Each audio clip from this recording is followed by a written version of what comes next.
എനിക്ക് പേടിയാവുന്നു. പാലം കഴിഞ്ഞാ പിന്നെ വേഗം വീടെത്താം.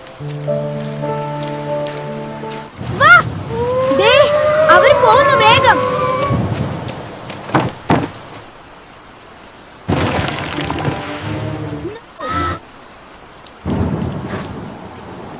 അപ്പു അപകടത്തിലാണല്ലോ. ഞാൻ വന്നില്ലേ അപ്പു, നീ ഇനി പേടിക്കണ്ട.